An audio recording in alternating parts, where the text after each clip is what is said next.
নমস্কার, সাত কথাতে আপনাদের সবাইকে স্বাগত। কাল ছিল মেয়ের 4 বছরের জন্মদিন। সেই উপলক্ষে দুপুরে 30 থেকে 35 জনের জন্য একটু খাওয়া দাওয়ার ব্যবস্থা করা হয়েছিল। তাই ভাবলাম আপনাদের সাথে শেয়ার করি মেনু কী ছিল। সবার প্রথমে ছিল পাতিলেবু, আর এখানে রয়েছে বাদাম দিয়ে চিড়ে দিয়ে ঝুরি আলু ভাজা। রুই মাছের পোস্ত হয়েছিল, এটা কিন্তু সত্যিই খেতে দুর্দান্ত হয়েছিল এই পোস্তটি। আর এই হলো সবজি দিয়ে মুগের ডাল। সবজি বলতে এখানে বিনস, গাজর, টমেটো এই সমস্ত সবজি দিয়ে মুগের ডাল বানানো হয়েছিল। এখানে রয়েছে পটল আলু কষা।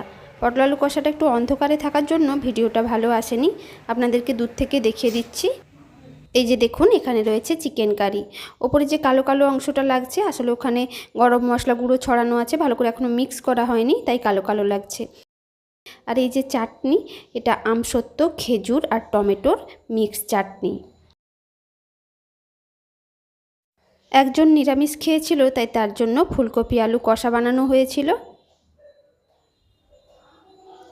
আর এখানে পনিরের তরকারি দেখতে পাচ্ছেন, পনিরের তরকারিও ওই নিরামিষ যিনি খেয়েছিলেন তার জন্য বানানো হয়েছে।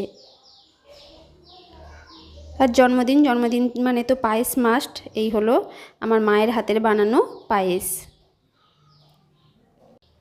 আর এখানে রয়েছে দই, মিষ্টি দই। বাঙালির যে কোনো অনুষ্ঠানে দই মিষ্টি ছাড়া অসম্পূর্ণ। এখানে রয়েছে দই আর রসগোল্লা।